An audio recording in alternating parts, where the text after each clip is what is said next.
अतीक की फरार पत्नी शाइस्ता परवीन की हिस्ट्री शीट खोलने की तैयारी। प्रयागराज के खुलदाबाद थाने में खोली जाएगी शाइस्ता की हिस्ट्री शीट। शाइस्ता परवीन के खिलाफ दर्ज है कुल 6 आपराधिक मुकदमे। प्रतापपुर से सपा विधायक विजमा यादव की बढ़ेगी मुश्किलें। सजा बढ़ाए जाने की मांग को लेकर दाखिल की जाएगी हाईकोर्ट में अपील। सजा बढ़ेगी तो रद्द हो सकती है विजमा यादव की विधायकी। अलीगढ़ में जेसीबी मशीन पर बैठे लोगों के खिलाफ मामला हुआ दर्ज। सपा मेयर पद प्रत्याशी जमीर उल्लाह ने कहा सत्ताधारी लोग विपक्ष को दबाने की कोशिश कर रहे हैं। अमेठी में इंस्पेक्टर के सामने सपा विधायक का पिस्टल तानने का वीडियो वायरल। सपा विधायक राकेश प्रताप सिंह ने खुद को गोली मारने की कही बात। भाजपा ने वीडियो जारी कर सपा की एबीसीडी का मतलब बताया। अपराध भाई भतीजावाद और भ्रष्टाचार बताया। अम्बेडकर नगर में चुनाव को लेकर पोलिंग पार्टियां रवाना। मतदान केंद्रों पर सुरक्षा व्यवस्था के हुए इंतजाम। कल नगर पालिका और नगर पंचायतों में डाली जाएंगे वोट। ग्रेटर नोएडा में चुनाव को लेकर पुलिस अलर्ट। व्यवस्था को लेकर चप्पे चप्पे पर रहेगी नजर। फर्जी वोटिंग करने वालों के खिलाफ होगी सख्त कार्रवाई। शाहजहांपुर में चुनाव को लेकर पोलिंग पार्टियां रवाना। प्रशासन ने चुनाव को शांतिपूर्ण तरीके से कराने के लिए व्यवस्थाएं पूरी की। कानपुर में चुनाव को लेकर पोलिंग पार्टियां रवाना। पुलिस ने मतदान को लेकर तैयारियां पूरी की। कल डाले जाएंगे वोट। रामपुर की स्वार सीट से अपना दल प्रत्याशी शफीक अहमद अंसारी ने किया मतदान। राजकीय कन्या इंटर कॉलेज की बूथ संख्या 127 पर डाला वोट। रामपुर में सपा प्रत्याशी अनुराधा चौहान ने किया अपने मत का इस्तेमाल। बूथ संख्या 217 सरकथल में किया मतदान। सपा प्रवक्ता मनोज काका ने पुलिस प्रशासन पर लगाए बड़े आरोप। कहा स्वार और छानबी सीट पर सपा के लोगों को मतदान से किया जा रहा वंचित। वित्त मंत्री निर्मला सीतारमण ने बेंगलुरु में विजयनगर के बूथ पर वोट डाला। कहा कांग्रेस ने अपने मैनिफेस्टो में बजरंग दल बैन का वादा करके मूर्खता की। कर्नाटक के पूर्व सीएम बीएस येदियुरप्पा ने शिकारीपुरा सीट के बूथ पर वोट डाला। उससे पहले पूजा की बेटे विजेंद्र इस सीट से उम्मीदवार हैं। येदियुरप्पा के बेटे और शिकारीपुरा से बीजेपी प्रत्याशी विजेंद्र ने डाला वोट। 224 में से 130 सीट पर बीजेपी की जीत का दावा किया। बेंगलुरु में अभिनेता प्रकाश राज ने किया मतदान। कहा सांप्रदायिक राजनीति के खिलाफ करना होगा मतदान। पीएम मोदी ने ट्वीट करके कर्नाटक के लोगों, खासतौर पर युवा और पहली बार मतदान करने वाले वोटर से बड़ी संख्या में मतदान करने की अपील की थी। राहुल गांधी ने भी कर्नाटक के लोगों से भारी संख्या में मतदान करने की अपील की। कहा 40% कमीशन मुक्त, 5% गारंटी के लिए वोट करे सभी जनता। निकाय चुनाव के प्रचार के रण में सीएम योगी आदित्यनाथ ने 50 से ज्यादा की सभा। पहले चरण में 27, दूसरे चरण में 22 रैली। अखिलेश ने कुल मिलाकर केवल 10 रैली। बांदा में निकाय चुनाव को लेकर पोलिंग पार्टियां रवाना। मतदान केंद्रों में सुरक्षा व्यवस्था के इंतजाम। कल नगर पालिका और नगर पंचायतों के साथ कुल 133 वार्डों में वोट पड़ेंगे। आजमगढ़ में निकाय चुनाव को लेकर पोलिंग पार्टियां रवाना। चुनाव को लेकर प्रशासन ने की पूरी तैयारी। कल निकाय चुनाव को लेकर डाले जाएंगे वोट। कन्नौज में नगर पालिका और नगर पंचायतों में मतदान के लिए पोलिंग पार्टियां रवाना। डीएम ने बताया सभी पोलिंग पार्टियों को मतदेय स्थलों पर पहुंचाया गया है। बुलंदशहर में निकाय चुनाव के मतदान की तैयारी पूरी। कड़ी सुरक्षा के बीच पोलिंग पार्टियां रवाना। सुरक्षा व्यवस्था के किए गए पुख्ता इंतजाम। वाराणसी में बिना नाम के मतदान कराने पर नगर निकाय चुनाव में बड़ी लापरवाही सामने आई है। जिला निर्वाचन के संज्ञान लेने के बाद सेक्टर मजिस्ट्रेट और जोनल मजिस्ट्रेट दोषी पाए गए। लखनऊ में द केरला स्टोरी फिल्म के समर्थन में लगा पोस्टर। भाजपा नेता अभिजात मिश्रा ने लगाया पोस्टर के जरिए विपक्षी नेताओं पर तंज कसा। कानपुर में अधिकारियों ने कारोबारी संजय गुप्ता के ठिकाने पर इनकम टैक्स का छापा मारा। 1 करोड़ रुपए के साथ 25 किलो चांदी बरामद की है। बस्ती में चेकिंग के दौरान 6,75,000 रुपए हुए बरामद। निकाय चुनाव में मतदाताओं को लुभाने के लिए बांटे गए थे नोट। जालौन के उरई में पुलिसकर्मी की गोली मारकर हत्या। सिपाही ने चेकिंग के दौरान बदमाशों को रोकने की कोशिश की। एसपी ने बदमाशों की गिरफ्तारी के लिए 4 टीमों का गठन किया। जालौन में ड्यूटी पर तैनात सिपाही भेदजीत की गोली मारकर हत्या। एक सवार बदमाशों ने पीछा करने पर मारी गोली। सपा ने ट्वीट करके उठाए सवाल। लखनऊ में युवती की मौत का पुलिस ने किया खुलासा। जिस लड़के से युवती की शादी तय हुई थी वही निकला हत्यारा। सीतापुर में मिली धातु की 3 मूर्तियां। पुलिस ने तीनों मूर्तियों को लेकर जांच पड़ताल शुरू की। मामला थाना रेउसा के ब्लॉक परिसर मंदिर का। ग्रेटर नोएडा में बच्ची के साथ दुष्कर्म की वारदात को अंजाम देने वाले आरोपी से पुलिस की मुठभेड़ के दौरान रेप के आरोपी को लगी गोली। कासना थाना क्षेत्र का है मामला। एटा में पुलिस ने लगातार दूसरे दिन किया 3 गौ तस्करों का एनकाउंटर। पुलिस की गोली लगने से 2 गौ तस्कर घायल। कल भी पुलिस से मुठभेड़ में घायल हुए थे 3 गौ तस्कर। कुशीनगर में पुलिस और पशु तस्करों के बीच मुठभेड़ में 2 पशु तस्कर घायल। चट्टी नहर के पास नेशनल हाईवे पर घेराबंदी कर पुलिस ने की कार्रवाई।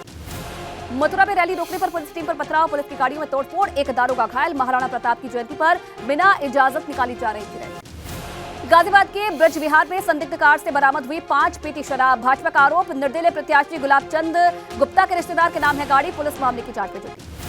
फर्रुखाबाद में पुलिस ने अवैध हथियार फैक्ट्री पर मारा छापा। भारी मात्रा में बने अधबने तमंचे और हथियार बनाने के उपकरण बरामद। श्रावस्ती में एबीपी गंगा की खबर का दमदार असर। प्राइवेट नर्सिंग होम में प्रसव के दौरान शिशु की मौत का मामला। पीड़िता को इलाज के लिए भेजा गया जिला अस्पताल। हरदोई में आग लगने से गैस सिलेंडर में हुआ विस्फोट। 4 दुकानें और 10 बाइक जलकर खाक। फायर ब्रिगेड ने आग पर पाया काबू। श्रावस्ती में नेशनल हाईवे 730 पर हुआ सड़क हादसा। जायरीनों से भरी पिकअप अनियंत्रित होकर होटल में घुसी। हादसे में 4 लोग घायल, 3 की हालत नाजुक। हमीरपुर में अज्ञात वाहन ने कार को मारी जोरदार टक्कर, कार सवार एक की मौत, शख्स एक गंभीर रूप से घायल, जिला अस्पताल रेफर। रुड़की में पूर्व मुख्यमंत्री हरीश रावत का इकबालपुर शिखर बिल के गेट पर धरना जारी, कहा जिलाधिकारी हमारे संपर्क में है, हमने जो सुझाव दिए सरकार उससे सहमत है।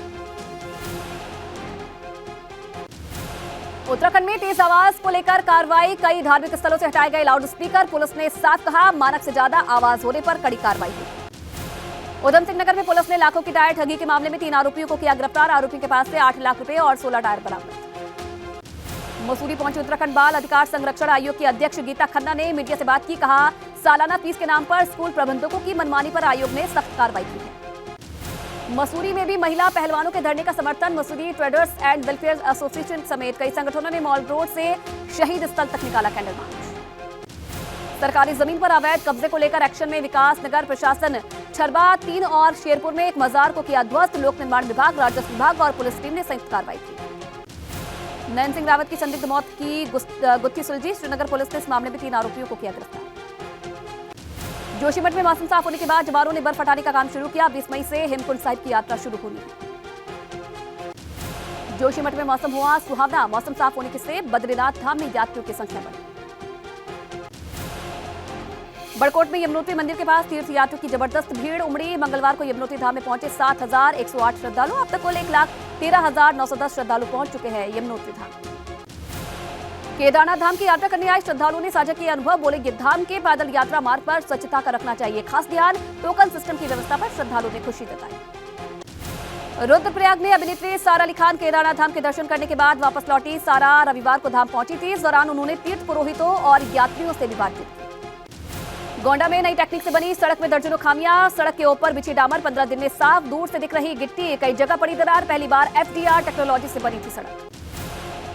उत्तर प्रदेश के नगर निकाय चुनाव के दूसरे और अंतिम चरण के लिए गुरुवार को मतदान होना है।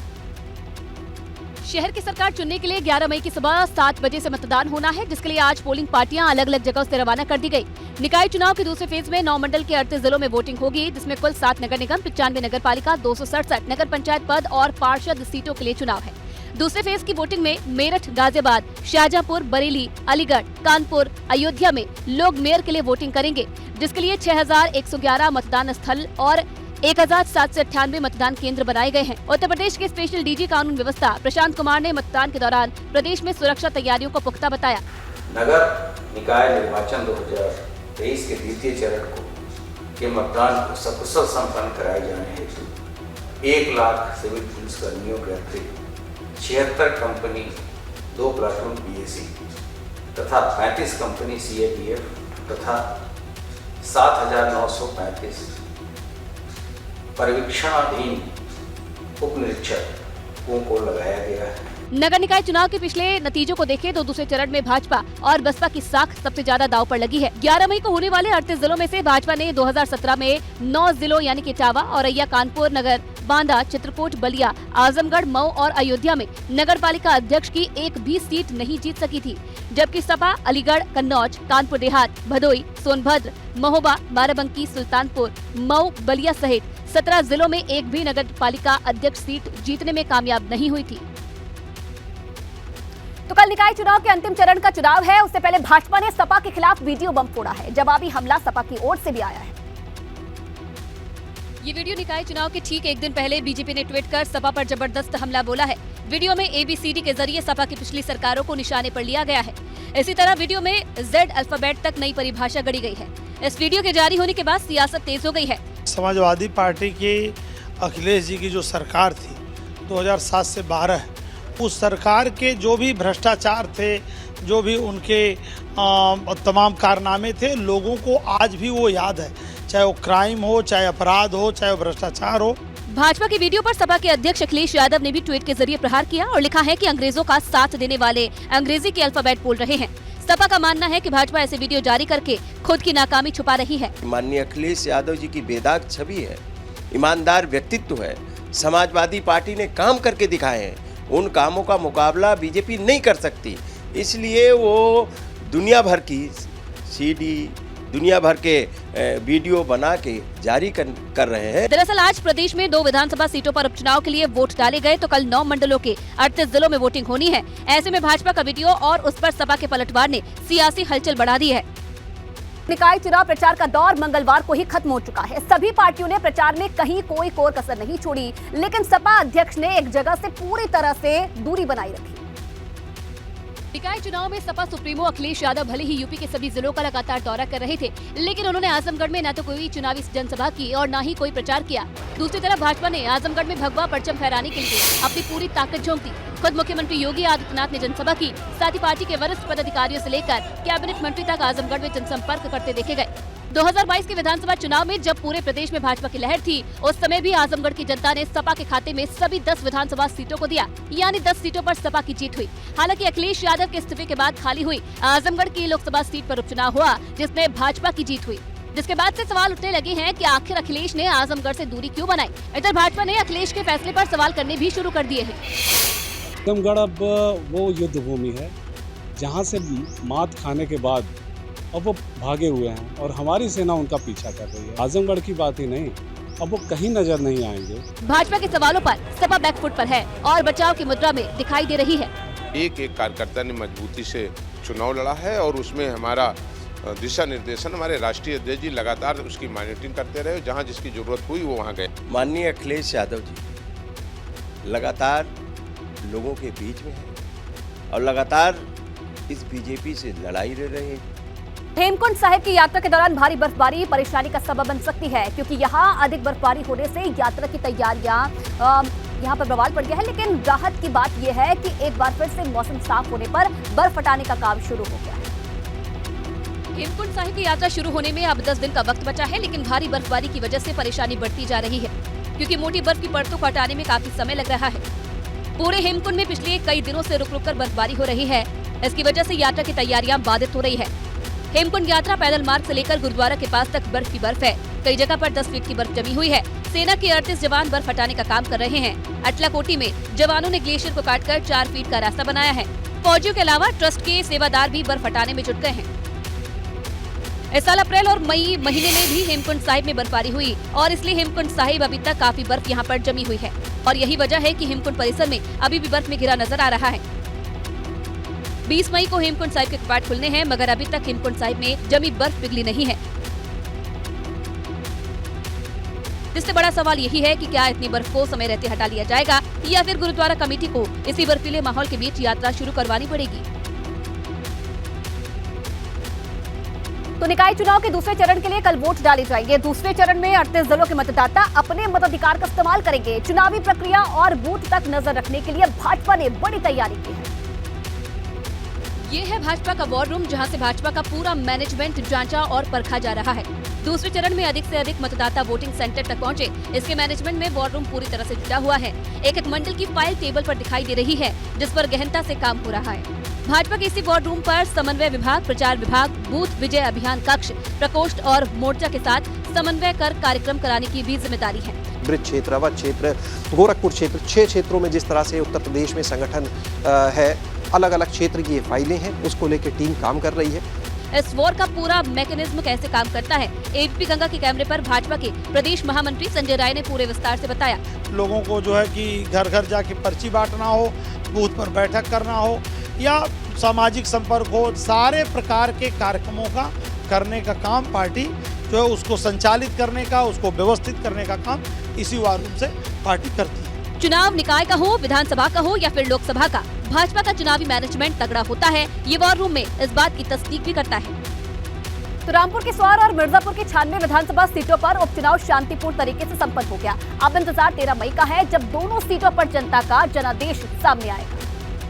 स्वार और 96 विधानसभा के लिए हुए उपचुनाव में जनता ने उत्साह दिखाया और दोनों ही सीटों पर कड़ी सुरक्षा के बीच लोगों ने अपने मताधिकार का इस्तेमाल किया। शाम 5 बजे तक स्वार में तकरीबन 42% लोगों ने वोट डाले, जबकि 96 विधानसभा सीट पर करीब 40% वोटिंग हुई है। स्वार सीट पर सीधा मुकाबला सपा की अनुराधा चौहान और अपना दल एस के प्रत्याशी शफीक अंसारी के बीच है, जबकि विधायक राहुल कोल के निधन से खाली हुई 96 सीट पर अपना दल एस की रिंकी कोल और सपा की कीर्ति कोल के बीच सीधी लड़ाई है। मतलब साफ है कि दोनों सीटों पर सीधी लड़ाई सपा और भाजपा गठबंधन के बीच है। स्वार सीट पर आजम खान के बेटे अब्दुल्ला आजम की सदस्यता रद्द होने के कारण उपचुनाव कराया गया। अब्दुल्ला की विधायकी 15 साल पुराने मामले में दोषी ठहराए जाने और 2 साल की सजा सुनाए जाने के बाद रद्द कर दी गई थी, तो 96 सीट विधायक राहुल कोल के निधन के बाद खाली हुई। दोनों सीटों पर मतदान के साथ ही प्रत्याशियों की किस्मत ईवीएम में कैद हो गई है, जिसके नतीजे 13 मई को आएंगे। लेकिन जाहिर है कि स्वार और 96 सीटों के चुनाव नतीजे सरकार की सेहत पर कोई फर्क नहीं पड़ेगा, लेकिन सियासी लिहाज से दोनों सीटों पर जीत हार के मायने बड़े होंगे।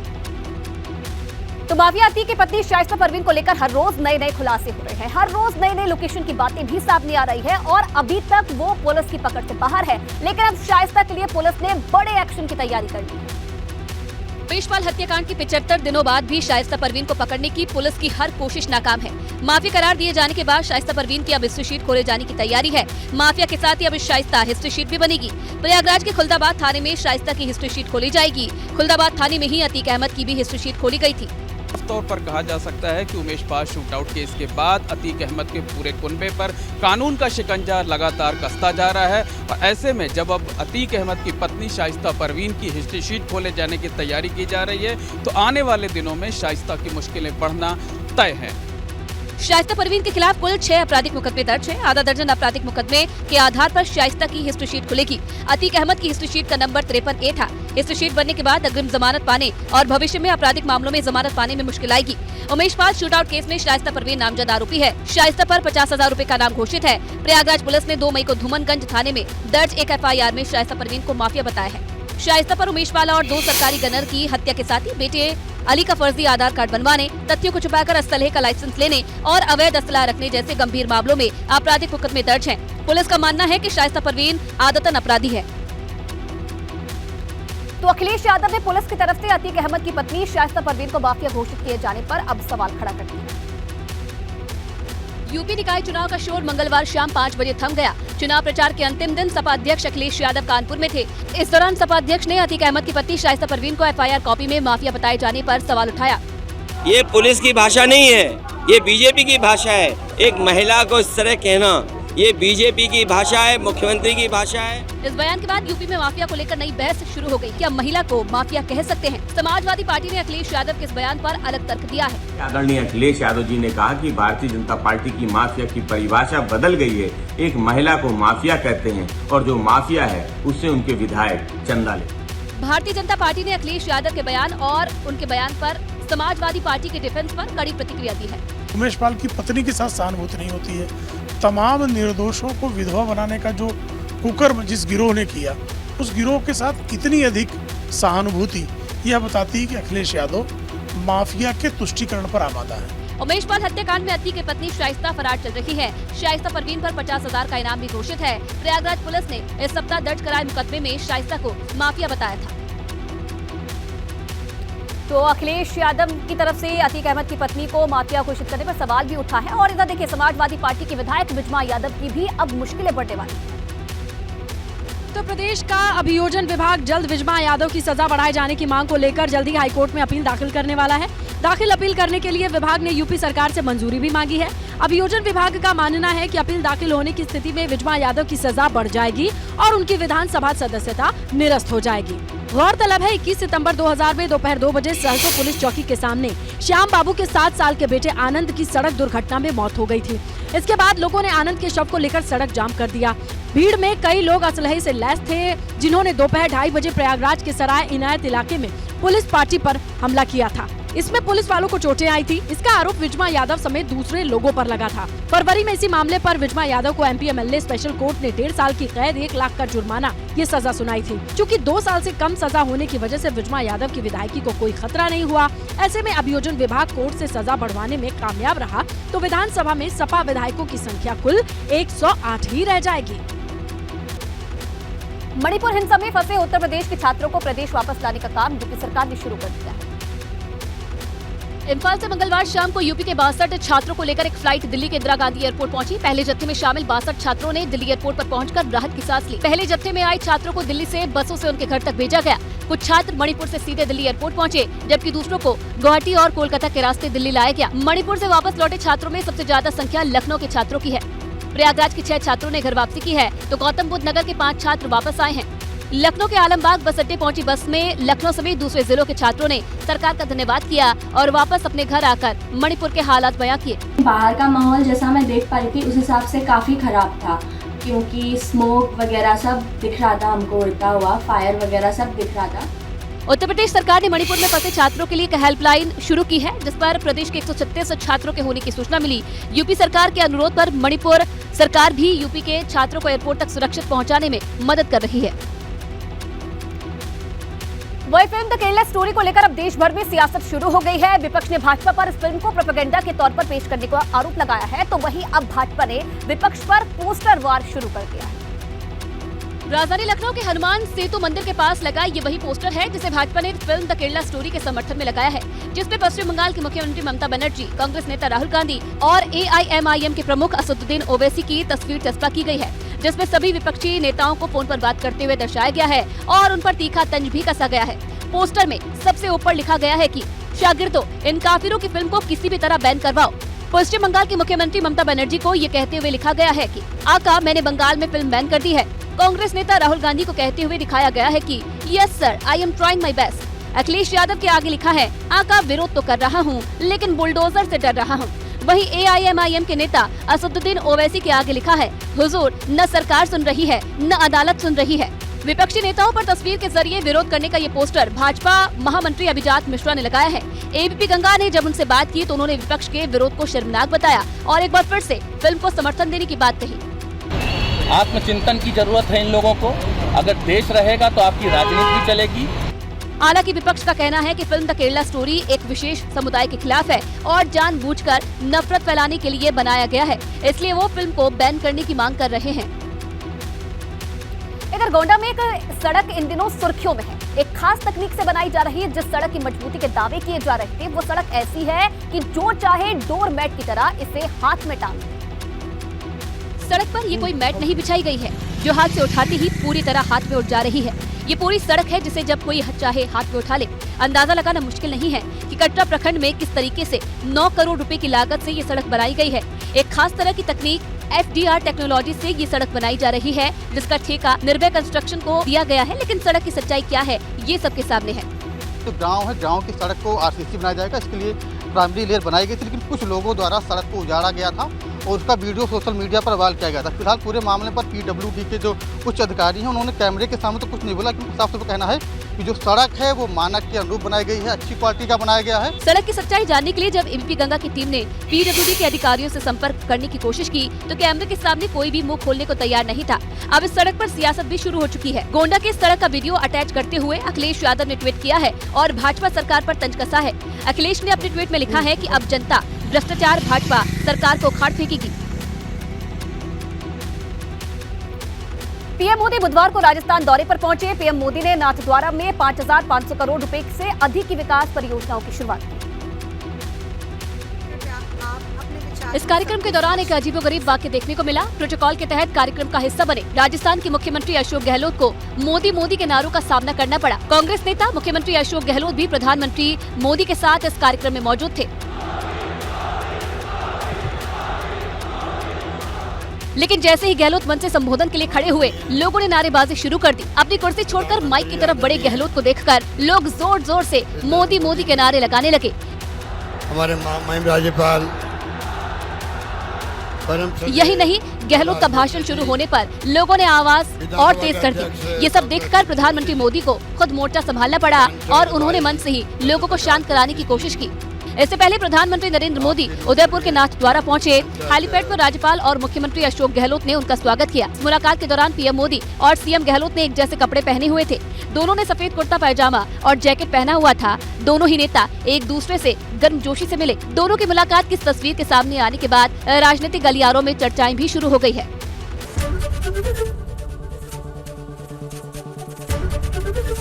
ABP गंगा, खबर आपकी, जुबान आपकी।